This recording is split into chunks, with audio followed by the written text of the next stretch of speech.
बेस्टचा प्रवास महागण्याची शक्यता आहे। साध्या बसचं किमान तिकीट 7 रुपये तर एसी बसचं किमान तिकीट 10 रुपये होणार असं समजतंय। आर्थिक तोट्यात असलेल्या बेस्ट प्रशासनाला मुंबई महापालिकेनं दरवाढ सुचवली आहे। बेस्ट उपक्रमानं महापालिका प्रशासनाकडे 3000 कोटींची मागणी केली होती, मात्र बीएमसीनं पैसे देण्यास नकार दिला आणि बेस्टची आर्थिक स्थिती सुधारण्यासाठी उत्पन्न वाढीचे पर्याय सुचवलेत। त्यामुळेच आता लोकसभा निवडणुकीनंतर बेस्ट बसच्या प्रवाशांना दरवाढीचा झटका बसणार आहे।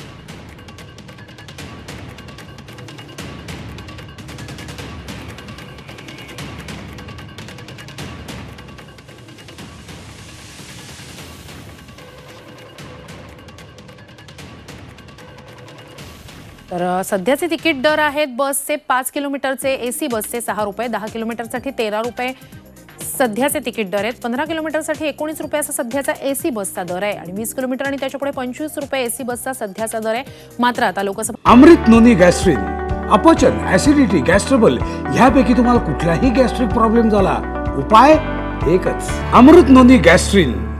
निवडणुकीनंतर हा बस प्रवास महागणार आहे।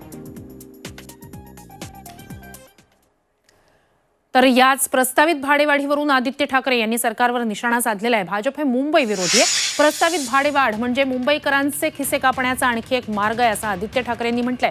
बसचं भाडं 5 रुपयांवरून 7 रुपये केलं जाणार आहे, तर एसी बसचं 6 रुपयांवरून 10 रुपये केलं जाणार आहे आणि त्यावरूनच आदित्य ठाकरेंनी निशाणा साधलाय।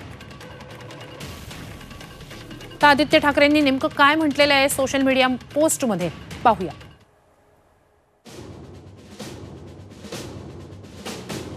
भाजपच्या नेतृत्वाखालील सरकारनं बेस्टच्या बस भाड्यात वाढ करण्याचा निर्णय घेतलाय। भाजप मुंबई विरोधी आहे हे आम्ही नेहमीच म्हणत आलोय।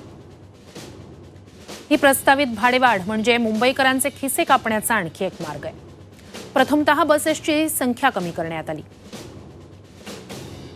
बस थांब्यांचं रूपांतर कंत्राटदारांच्या जाहिरात फलकांमध्ये करण्यात आलं।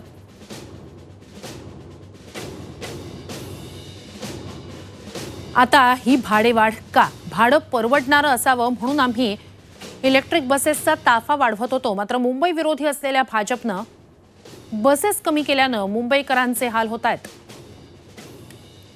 पुन्हा आमचं सरकार आल्यानंतर भाडेवाढ मागे घेऊन दिलासा देऊ।